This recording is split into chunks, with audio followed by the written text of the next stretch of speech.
بسم اللہ الرحمن الرحیم ایاک نعبد و ایاک نستعین۔ اللہ تیری عبادت کرتے ہیں، تیرے سے مدد مانگتے ہیں۔ میرے ساتھ آج چودھری پرویز الہی بیٹھے ہوئے ہیں، پنجاب کے چیف منسٹر، اور دوسری طرف میرے پاس محمود خان جو کہ پختونخوا کے چیف منسٹر ہیں۔ تو ہم نے آج بڑا اہم فیصلہ کرنا ہے اور میں نے اناؤنس کرنا ہے۔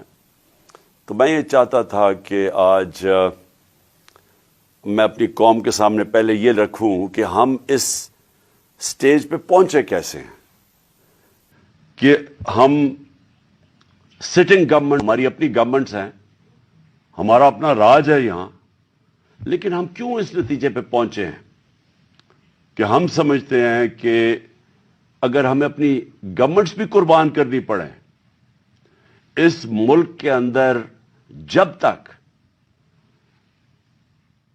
الیکشنز نہیں ہوں گے، صاف اور شفاف الیکشنز نہیں ہوں گے، ہم سب کو آج خوف ہے کہ ملک ڈوب رہا ہے۔ میں آپ کو وہ پاکستانی ہوتے ہوئے بتا رہا ہوں جس نے ساری باہر کمائی کی، 20 سال باہر پیسے کمائے، سب کچھ بیچ کے، جو فلیٹ تھا وہ بیچ کے، منی ٹریل دے کے، عدالت میں یہ بتا کہ میں نے وہ کدھر سے پیسے لیے، جو بھی میرا آمدنی کدھر تھی، پھر میں نے فلیٹ لیا، پھر وہ بیچا، پھر منی ٹریل، سب کچھ میرا آج جینا بن رہا پاکستان میں۔ اور میری طرح کے سارے وہ پاکستانی، اور میں ان پاکستانیوں کی بات کر رہا ہوں جو کہ اس ملک سے پیار کرتے ہیں، عشق کرتے ہیں اپنے ملک سے، میں ان پاکستانیوں کی بات کر رہا ہوں۔ میں ان کی بات نہیں کر رہا جو چوری کر کے اس ملک کا پیسہ باہر بھیجتے ہیں، جن کا سب کچھ باہر ہے، بزنسز باہر ہیں، بچے باہر ہیں، بڑے بڑے محلات باہر ہیں، یہاں کے چوری کے پیسے سے بڑے بڑے شاہانہ ان کا زندگی ہے۔ اور میں ان کی بات نہیں کر رہا کیونکہ ان کا اس ملک سے کیا رشتہ ہے، اور میں باقی پاکستانیوں کی بات کر رہا ہوں جو سمجھتے ہیں کہ ہمارا جینا مرنا پاکستان میں ہے۔ اور میں ان پاکستانی میں سے ہوں جس کو پورا موقع تھا کہ 20-25 سال باہر میں نے کرکٹ کھیلتا تھا، میری شادی بھی وہاں کی، میں وہ پاسپورٹ لے سکتا تھا، برطانیہ کا پاسپورٹ لے سکتا تھا، لیکن یہ میرے کبھی ذہن میں یہ چیز نہیں آئی کہ میرا پاکستان کے علاوہ کوئی اور گھر ہے۔ تو میں آج وہ پاکستانی آج بات کر رہا ہے کہ مجھے پہلی دفعہ مجھے خوف آ رہا ہے کہ یہ جو چوروں کا ٹولہ اوپر بٹھایا گیا ہے یہ ملک کو تباہی کی طرف لے کے جا رہا ہے۔ میں آج کوئی پاکستان کے بزنس مین سے پوچھ لیں، کوئی انڈسٹریل سے پوچھ لیں، پاکستان کے کسانوں سے پوچھیں، پاکستان کے مزدور سے پوچھیں، جس کی آج آمدنی اور اس کا جو خرچہ ہے اس میں اب کوئی بیلنس ہی نہیں رہا۔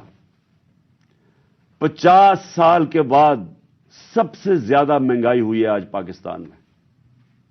آج ہماری انڈسٹری بند ہو رہی ہے، وہ انڈسٹری جو ہمارے دور میں بڑی مشکلوں سے تیسرے اور چوتھے سال میں ہم نے محنت کر کے انسینٹیوز دے کے انڈسٹری بڑھائی، جو کہ ہمارے آخری مہینے میں 26% انڈسٹریل گروتھ تھی، جو ٹوٹل انڈسٹری تھی 10.7% پہ لارج سکیل مینوفیکچرنگ پاکستان میں گرو کر رہی تھی، دولت میں اضافہ ہو رہا تھا، ہمارے ٹیکسز بڑھ رہے تھے، ریکارڈ، کیونکہ دولت میں اضافہ ہو رہا تھا، ٹیکسز میں اضافہ ہو رہا تھا، ریکارڈ ٹیکسز اکٹھے کیے، ریکارڈ ایکسپورٹس ہم نے کی۔ مجھے فخر ہے کہ میں نے اپنے کسانوں کی مدد کی، 4.5% پہ ہمارا زراعت کے اندر گروتھ ہوئی، اضافہ ہوا، ہماری 4 فصلیں 2 سال ریکارڈ فصلیں ہوئی پاکستان میں، تو ہم نے کسانوں کی مدد کی۔ آج وہ سارا جو پاکستان وہاں لے کے جا رہے تھے، آج مجھے ایک چیز بتائیں کہ پاکستان میں کسی میں بہتری ہوئی ہے۔ آج مایوسی کا یہ عالم ہے میرے ملک میں کہ 7 लाख पाकिस्तानी मुल्क छोड़ के चले गए हैं 7 महीने में। इनमें प्रोफेशनल्स थे, इस मुल्क ने उनके ऊपर पैसा खर्च किया हुआ था। डॉक्टर्स थे, प्रोफेशनल्स थे, इंजीनियर्स थे, स्किल्ड वर्कर, जो तरखान जो स्किल्ड वर्कर होता है। 7.5 लाख लोग मुल्क को छोड़ के चले गए हैं मायूसी में।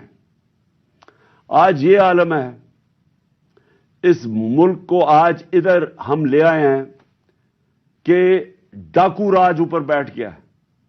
30 साल से जो लोग लूट रहे थे उनको आके ऊपर बैठा दिया।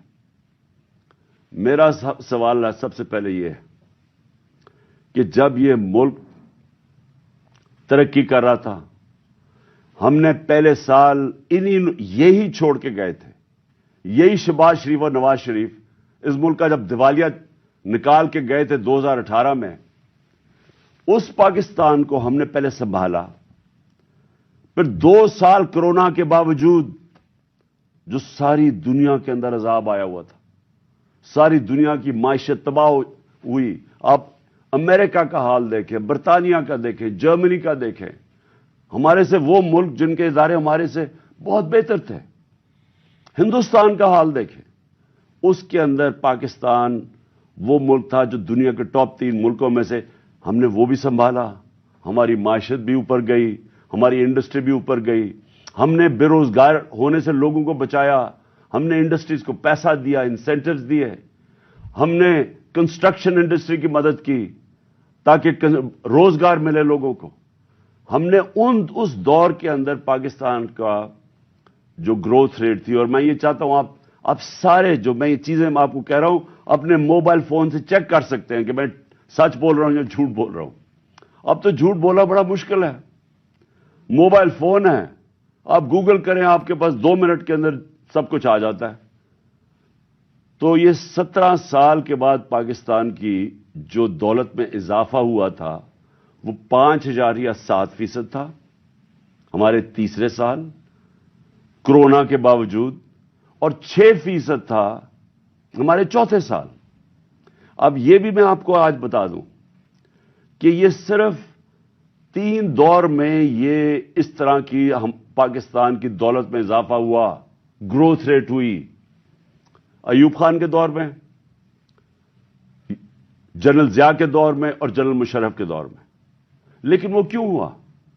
क्योंकि हम तीनों दफा हम अमेरिका की मदद कर रहे थे।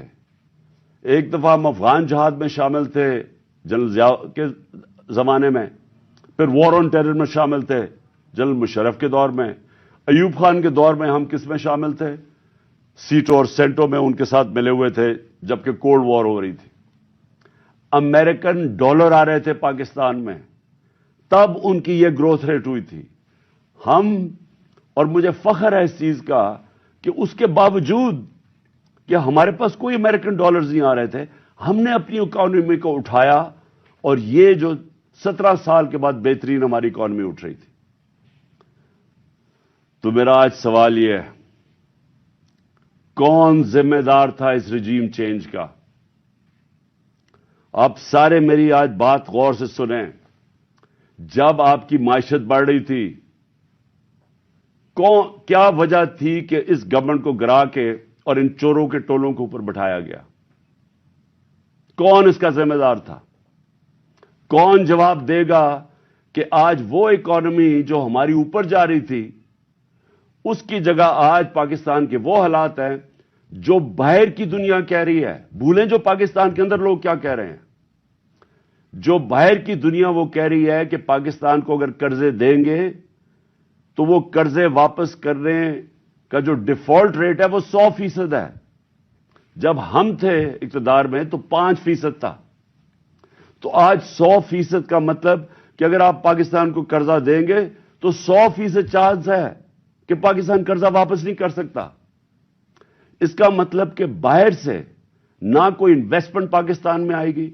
अभी 1 साल के अंदर, चंद महीनों, बल्कि 10 महीनों के अंदर आधी हो गई है बाहर से इन्वेस्टमेंट। पिछले साल और अब के मुकाबले में आधी हो गई है। तो बाहर से इन्वेस्टमेंट बंद होगी, इसका मतलब बाहर से डॉलर्स आने बंद हो गए इन्वेस्टमेंट में। रेमिटेंसेस जो बैरून मुल्क पाकिस्तानियों की हमने मदद की थी, उन्होंने हमारे में एतमाद शो किया था, हमने उनको इंसेंटिव्स दिए थे। पाकिस्तान की तारीख की सबसे ज्यादा बैरून मुल्क पाकिस्तानी यहां डॉलर्स भेज रहे थे। और फिर एक्सपोर्ट्स, जो ये नून लीग के दौर में 5 साल बढ़ी नहीं, मुझे फख्र है कि हमने रिकॉर्ड एक्सपोर्ट्स 33 अरब डॉलर की पाकिस्तान में एक्सपोर्ट्स बढ़ाई। और फिर हमने टैक्स कलेक्शन, जो मैं अभी कह रहा हूं कि आमदनी होगी तो लोगों पे पैसा खर्च किया जाएगा, तो हमारी 6,100 अरब रुपए की हमारे जमाने में टैक्स कलेक्शन थी। आज ये सब कुछ नीचे जा रहा है, इंडस्ट्री बंद हो रही है, बेरोजगारी बढ़ रही है। हमारे जमाने में, और जमाने की बात कर रहा हूं 7-8 महीने पहले, फैसलाबाद के अंदर टेक्सटाइल का मजदूर नहीं मिलता था, बाहर से लाना पड़ते थे। रिकॉर्ड टेक्सटाइल इंडस्ट्री की सेल थी। तो आज बेरोजगारी बढ़ रही है, 50 साल के बाद सबसे ज्यादा महंगाई है। आज हमारे मुल्क का यह हाल है कि ना बाहर से किसी को एतमाद है इस हुकूमत के ऊपर, और 88% पाकिस्तान के जो इन्वेस्टर हैं, जो बिजनेसमैन हैं, उन्होंने कहा कि हमें इस हुकूमत पे एतमाद नहीं है। तो मेरा सवाल मेरे 2 सवाल हैं आज। पहला तो सवाल यह है कि जब बाहर से पैसा ही नहीं आ रहा और हमने अपने कर्जे की किस्तें वापस करनी है डॉलर्स में, हमने जो बिजली के कॉन्ट्रैक्ट साइन किए हुए हैं वो डॉलर्स में किए हुए हैं। जो कैपेसिटी पेमेंट है, चाहे बिजली इस्तेमाल करें या ना करें, ये जो पिछली हुकूमत ने साइन किया है वो डॉलर्स में किए हुए हैं, डॉलर्स में पैसे देने हैं।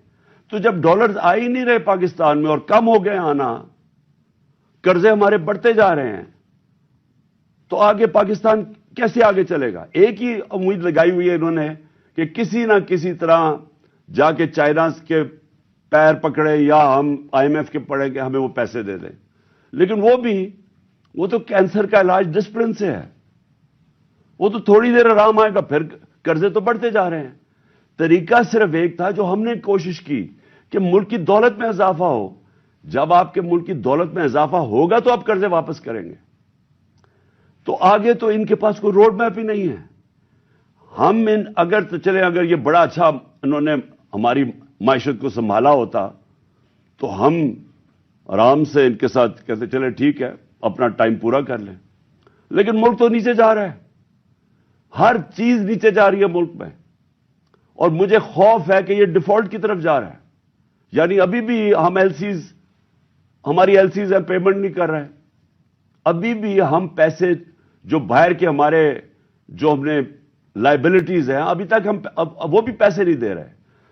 तो सवाल ये है कि इनके पास क्या रोड मैप है? कोई रोड मैप नहीं है। ये सिर्फ एक चीज यह चाहते हैं कि किसी ना किसी तरह इलेक्शन को डिले करें। इसलिए नहीं कि इन्होंने मायशत को उठा देना है, ये इसलिए डिले करना चाहते हैं कि ये खौफजदा हैं इलेक्शन से। इनको डर लगा हुआ है कि जब भी इलेक्शन होंगे इन्होंने हार जाना है, तो अपने आप को बचाने के लिए ये मुल्क को तबाह कर रहे हैं।